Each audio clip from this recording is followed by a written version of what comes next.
El almirante rompe con el rey de Portugal sobre la proposición que le había hecho de descubrir las Indias.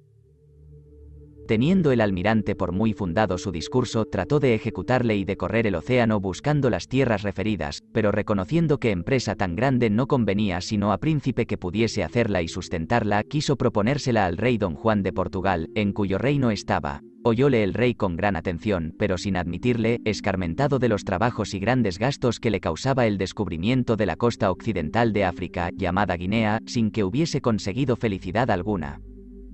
Ni pasado el cabo de Buena Esperanza, cuyo nombre subrogaron en lugar del suyo propio que era Agesingua por ser el cabo y el fin de la buena esperanza de su conquista, aunque otros dicen le dieron este nombre porque aquel cabo le daba esperanza de mejor tierra y navegación. Sea como fuere, el rey no se inclinaba a gastar más en descubrimientos. El almirante le instó, proponiendo tan buenas razones para acreditar su empresa, que le redujo a aceptarla, y solo dudaba en las condiciones y pactos con que la proponía, porque siendo el almirante de generosos y altos pensamientos, capitulaba con gran honor y ventaja para dejar su memoria y la grandeza de su casa conforme a la de sus obras y merecimiento. Antes de responderle consultó el rey al doctor Calzadilla, el cual le aconsejó que enviase algún piloto hábil a ver si podía descubrir la nueva tierra. Pues si lo hacía no quedaría obligado a dar al almirante tan gran recompensa. Siguió el rey de Portugal este consejo, y con gran brevedad y secreto envió una carabela hacia donde el almirante decía como que enviaba víveres y socorro a las islas de Cabo Verde. Habiendo tomado los marineros la derrota que el almirante había manifestado al rey, no la acertaron porque les faltaba el almirante y su ciencia y constancia. Anduvieron errantes muchos días, hasta que se vieron precisados a volver a las islas de Cabo Verde y a Lisboa, burlándose de la aprensión del almirante. Y aseguraban que era imposible hallar tierra alguna en los mares por donde quería navegar el almirante. La treta de Calzadilla fue tan desagradable al almirante, que se enfadó con el rey de Portugal y su tierra, y se salió del reino con su hijo Diego Colón, que le sucedió en el estado, porque su mujer había muerto, y se vino a Castilla con intención de hacer al rey la misma proposición. Temía que no la aceptase y verse precisado a recurrir a otro príncipe, por lo cual envió a Inglaterra a su hermano Bartolomé Colón, que aunque tenía pocas letras, era práctico y juicioso en las cosas de mar, y hacía esferas y cartas de marear y otros instrumentos náuticos. Enseñado del almirante, al cual, y a los demás que iban a Inglaterra, robaron corsarios, y como se vio muy pobre y en tierra ajena, se aplicó a hacer cartas de marear para ganar su vida, y empezó a tratar con Enrique VII, padre de Enrique VIII, presentóle un mapa mundi, en que estaban escritos estos versos que hallé entre sus papeles, y que pongo aquí más por su antigüedad que por su elegancia. Terrarum quicumque cupis feliciter horas. Noscere cuncta descens docte pictura docebit. Qua Strabo affirmant Ptolomeus Plinius atque. Isidorus non una tamen sentencia quisque. Pingitur hic etiam nuper fulcata carinis. Hispanis zona illa prius incognita yenti. Torrida qua etam de menuc est notissima multis. Y más abajo decía. Pro auctore five pictore. Janua cui patriae est, nomen cui Bartolomaeus Columbus de terra rubra, opus edidit stud Londonis anno domini 1480. Atque in super anno 8, decimaque dai cum tertia, mensis februari. Laudes Christo cantentura bunde.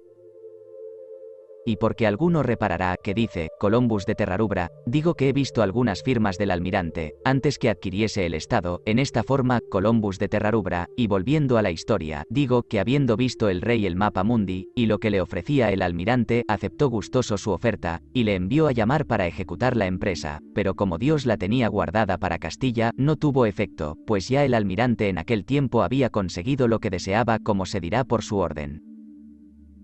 Sale de Portugal el almirante, pasa a Castilla, y proposiciones que hizo a los reyes católicos don Fernando y doña Isabel. No contaré la negociación de Bartolomé Colón por volver al almirante, el cual partió secretamente de Portugal al fin del año de 1484, por temor de que su rey le estorbéis, pues viendo que habían faltado a su obligación los de la carabela, deseaba volviese a su gracia el almirante, y a tratar de la empresa.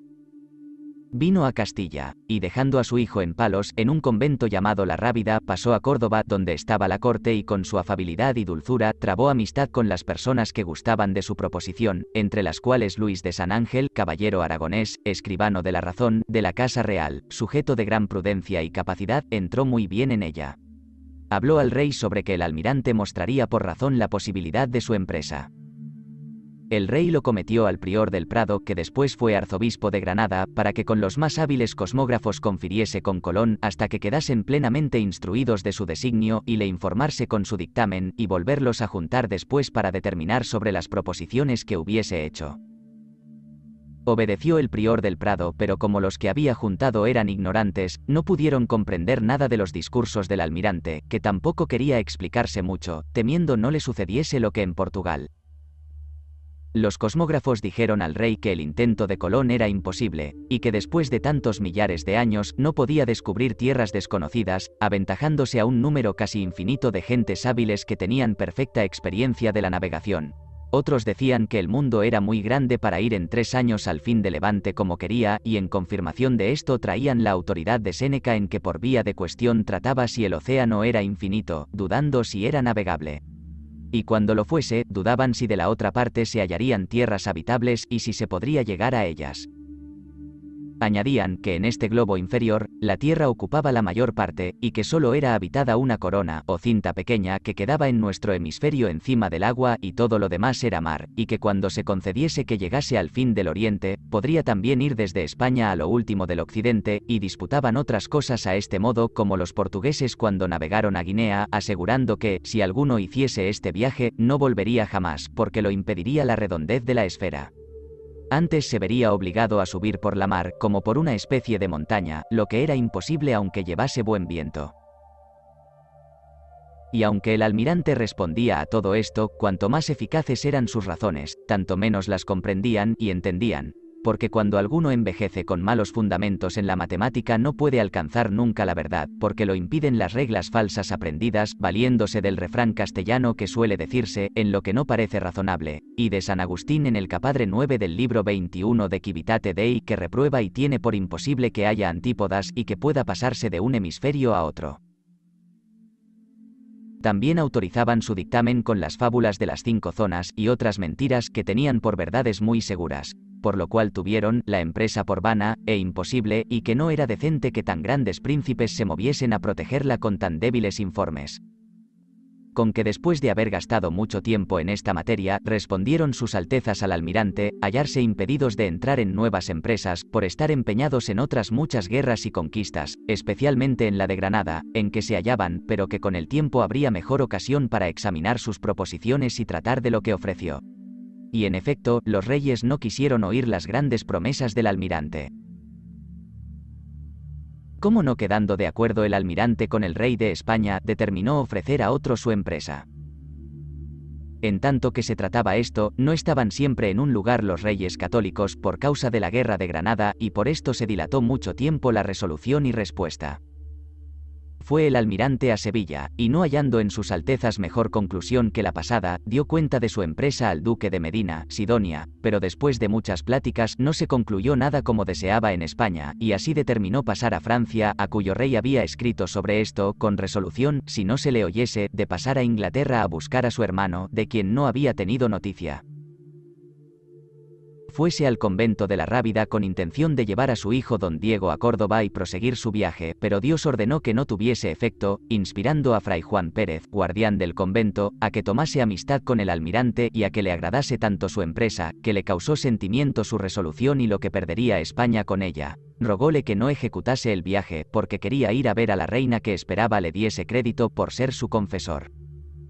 Y aunque el almirante tenía perdidas ya las esperanzas por el poco ánimo y juicio que hallaba en los consejeros de sus altezas, por el gran deseo que tenía de que esta empresa la lograse España, le precisó acceder a su ruego, teniéndose por natural de estos reinos, que eran patria de sus hijos y haber vivido en ella tanto tiempo. Esto dio motivo a rehusar las ofertas que otros príncipes le habían hecho, como refiere en una carta suya a los reyes, donde dice: por servir a vuestras altezas no he querido empeñarme con Francia, Inglaterra, ni Portugal, como lo verán vuestras altezas por las cartas de sus príncipes que están en poder de Villarán. Cómo el almirante volvió al campo de Santa Fe, y no habiendo conseguido nada de los reyes católicos, se retiró. Partió el almirante del convento de la Rábida, que está cerca de Palos, con fray Juan Pérez, al campo de Santa Fe, donde estaban los reyes católicos. Entonces en el sitio de Granada, habló fray Juan a la reina, con tan grande instancia que logró que su majestad mandase volver al tratado del descubrimiento, pero como por una parte lo contradecían el prior del Prado y sus secuaces, y por otra pedía el almirantazgo y el título de virrey, y otras cosas de tanta estimación e importancia, pareció cosa dura concederlas. Pues saliendo con la empresa parecía mucho, y malográndose, ligereza, con lo cual se cesó en el negocio. No omitiré referir la grande estimación que hago de la sabiduría, corazón y providencia del almirante, pues teniendo tan poca fortuna en esto, y deseando tanto, como he dicho, permanecer en estos reinos, hallándose en estado y tiempo que debía reducirse a cualquier partido, tuvo ánimo tan constante que no quiso aceptar sino grandes títulos y estados, pidiendo cosas que no podían ser mayores, si supiera de cierto lo que sucedió después, y últimamente fue necesario que se le concediesen, haciéndole almirante en todo el mar océano. Con las prerrogativas, gajes y preeminencias que tenían los almirantes de Castilla en sus distritos, y que en todas las islas y tierra firme fuese virrey y gobernador, con la autoridad y jurisdicción que se concedía a los almirantes de Castilla y León, y que proveyese absolutamente los oficios de gobierno y justicia en todas las islas y tierra firme, y que fuesen por él removidos los nombrados a su voluntad y arbitrio, y que todos los gobiernos y regimientos se proveyesen proponiendo él 2 o 3 sujetos.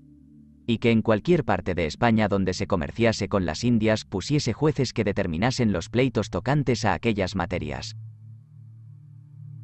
En cuanto a rentas y utilidades, demás de los salarios y derechos de los oficios de almirante, virrey y gobernador, pedía la 10ª parte de cuanto se comprase, jale y si ganase, dentro de los términos de los almirantazgos, bajadas las costas de la conquista, de suerte que si en una isla se adquirían 1000 ducados, habían de ser 100 suyos, y porque sus contrarios decían que no aventuraba nada en el viaje sino verse capitán de una armada todo el tiempo que durase, pidió también que se le diese la 8ª parte de todo lo que trajese a la vuelta y pagaría la 8ª parte de los gastos de la armada. Siendo estas cosas tan importantes, y no queriendo sus altezas concederlas, se volvió a Córdoba para disponer su viaje a Francia porque estaba resuelto a no volver a Portugal, aunque el rey le había escrito como se dirá adelante.